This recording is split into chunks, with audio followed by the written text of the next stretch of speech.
ಭೋಜನಾಮೃತ YouTube ಚಾನಲ್ಗೆ ಎಲ್ಲರಿಗೂ ಪ್ರೀತಿಯ ಸ್ವಾಗತ. ಇನ್ಸ್ಟಂಟಾಗಿ ಏನಾದರೂ ಸ್ನ್ಯಾಕ್ಸ್ ಬೇಕಾದರೆ ಹೇಗೆ ಮಾಡ್ಕೊಳ್ಳೋದು ಅಂತ ನೋಡೋಣ ಬನ್ನಿ. ನಾನು ಇವತ್ತು ಮಾಡ್ತಿದ್ದೀನಿ ಕೋಡುಬಳೆ. ಗರಿ ಗರಿಯಾದ ಕೋಡುಬಳೆ ಹಿಂದಿನ ಸೀಕ್ರೆಟ್ ಏನು ಅಂತ ನೋಡೋಣ ಬನ್ನಿ. ಮೊದಲಿಗೆ ನಾನಿಲ್ಲಿ ದೊಡ್ಡ ಪಾತ್ರೆನ ತೊಗೊಳ್ತಿದ್ದೀನಿ. ಮೊದಲು ನಾನಿಲ್ಲಿ 4 ಕಪ್ ಆಗುವಷ್ಟು ಅಕ್ಕಿ ಹಿಟ್ಟು ಹಾಕ್ತಿದ್ದೀನಿ. 1 ಕಪ್ ಆಗುವಷ್ಟು ಮೈದಾ, 1 ಚಮಚ ಆಗುವಷ್ಟು ಅಜ್ವೈನನ್ನು ಈ ಥರ ತಿಕ್ಬಿಟ್ಟು ಹಾಕ್ತಿದ್ದೀನಿ. ಘಮ ಚೆನ್ನಾಗಿ ಬರುತ್ತೆ ಈ ಥರ ತಿಕ್ಕೋದ್ರಿಂದ. ನಂತರ ನಾನು ಇದಕ್ಕೆ ಸ್ವಲ್ಪ ಉಪ್ಪು ಹಾಕ್ತಿದ್ದೀನಿ ಹಾಗೂ ಕಾಯಿಸಿರುವಂಥ ಎಣ್ಣೆನ ಹಾಕ್ಕೊಳ್ತಿದ್ದೀನಿ. ನೋಡಿ ಈ ಥರ ಎಣ್ಣೆ ಹಾಕಿದ ಮೇಲೆ ಹಿಟ್ಟು ಹೇಗಾಗುತ್ತೆ ಅಂತ. ಬಿಸಿ ಇರೋ ಎಣ್ಣೆನ ಹಿಟ್ಟಿಗೆ ಹಾಕೋದ್ರಿಂದ ಕೈ ಸುಡೋ ಚಾನ್ಸಸ್ ಇರುತ್ತೆ. ಸೊ ನಾನಿಲ್ಲಿ ಸ್ಪೂನ್ನ ಯೂಸ್ ಮಾಡ್ಕೊಂಡ್ಬಿಟ್ಟು ಹಿಟ್ಟನ್ನ ಚೆನ್ನಾಗಿ ಮಿಕ್ಸ್ ಮಾಡ್ಕೊಳ್ತಿದ್ದೀನಿ. ನೋಡಿ ಇವಾಗ ಈ ಥರ ಆಗಿದೆ. ಈ ಥರ ಒಂದು ಉಂಡೆ ಕಟ್ಟೋ ಹಾಗೆ ಇದು ಹಿಟ್ಟು ರೆಡಿ ಆಗಬೇಕು. ಅಂದರೆ ಎಣ್ಣೆ ಹಿಟ್ಟಿನ ಎಲ್ಲ ಕಣದಲ್ಲೂ ಬೆರೆತ್ಕೊಂಡಿರುತ್ತೆ.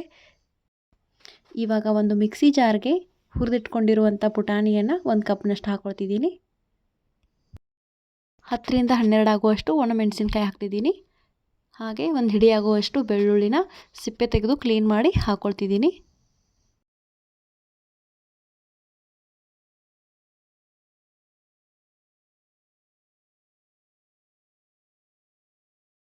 ಇದಕ್ಕೆ ಸ್ವಲ್ಪ ಒಣ ಕೊಬ್ಬರಿಯನ್ನು ಕೂಡ ಹಾಕ್ತಿದ್ದೀನಿ. ಲಾಸ್ಟಲ್ಲಿ ಇದಕ್ಕೆ ಸ್ವಲ್ಪ ಕರಿಬೇವನ್ನು ಹಾಕಿಬಿಟ್ಟು ಚೆನ್ನಾಗಿ ಮಿಕ್ಸ್ ಮಾಡ್ಕೊಳ್ಬೇಕು. ನೋಡಿ ಹೀಗೆ ತರಿಯಾಗಿ ರುಬ್ಕೊಳ್ಬೇಕು. ತುಂಬ ಸಣ್ಣ ಮಾಡ್ಕೊಳಕ್ಕೆ ಹೋಗಬಾರ್ದು. ಇವಾಗ ರುಬ್ಕೊಂಡಿರುವಂಥದ್ದನ್ನು ಈ ಹಿಟ್ಟಿಗೆ ಹಾಕಿಬಿಟ್ಟು ಚೆನ್ನಾಗಿ ಕಲಿಸ್ಬೇಕು. ನೋಡಿ ವಿಡಿಯೋದಲ್ಲಿ ನೋಡ್ತಿರೋ ಹಾಗೆ ಚೆನ್ನಾಗಿ ಕಲಿಸ್ಬೇಕು. ಈ ಮಸಾಲೆಯನ್ನು ಚೆನ್ನಾಗಿ ಮಿಕ್ಸ್ ಮಾಡ್ಕೊಳ್ಬೇಕು. ನಂತರ ಇದಕ್ಕೆ ಸ್ವಲ್ಪ ಸ್ವಲ್ಪ ನೀರು ಹಾಕಿಬಿಟ್ಟು ಹಿಟ್ಟನ್ನು ಹದವಾಗಿ ನಾದ್ಕೊಳ್ಬೇಕು.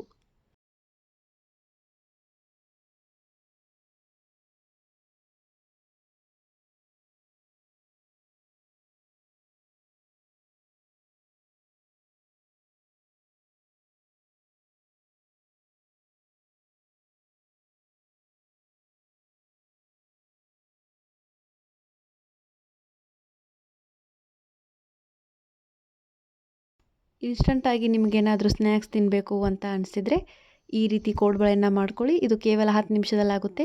ತುಂಬಾ ಟೈಮ್ ತೊಗೊಳ್ಳಲ್ಲ. ನೋಡಿ ಹಿಟ್ಟು ಈ ಹದಕ್ಕಿದ್ರೆ ಸಾಕು.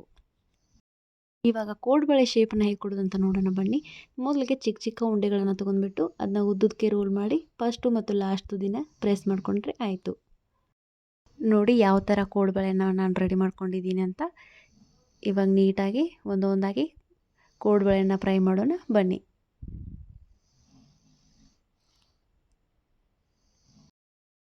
ಗ್ಯಾಸ್ ಮೇಲೆ ಕಡಾಯಿ ಇಟ್ಟು ಎಣ್ಣೆ ಬಿಸಿಯಾಗಿ ಹೋಗ್ಬಿಡೋಣ.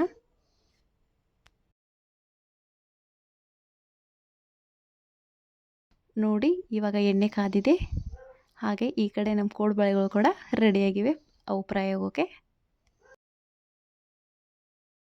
ಇವಾಗ ಒಂದೊಂದಾಗಿ ಕೋಡುಬಳೆಗಳನ್ನು ಎಣ್ಣೆಯಲ್ಲಿ ಹಾಕ್ಕೊಳ್ತಿದ್ದೀನಿ. 2 ರಿಂದ 3 ನಿಮಿಷ ಈ ಥರ ಫ್ರೈ ಮಾಡ್ಕೊಳ್ಬೇಕು. ನೋಡಿ ಈ ಕೋಡುಬಳೆಗಳನ್ನು ಗೋಲ್ಡನ್ ಬ್ರೌನ್ ಬರೋವರೆಗೂ ಫ್ರೈ ಮಾಡ್ಕೊಳ್ಬೇಕು. ನೋಡಿ ಯಾವ ಥರ ಕೋಡುಬಳೆಗಳು ಬಂದಿವೆ ಅಂತ. ತುಂಬ ಟೇಸ್ಟಿಯಾಗಿ ಕರಮ್ ಕುರುಮ್ ಆಗಿರುವಂಥ ಕೋಡುಬಳೆಗಳು ರೆಡಿ. ನೀವು ಒಂದ್ಸಲ ಮನೇಲಿ ಮಾಡ್ಕೊಳ್ಳಿ, ತಿನ್ಕೊಳ್ಳಿ, ಎಂಜಾಯ್ ಮಾಡಿ.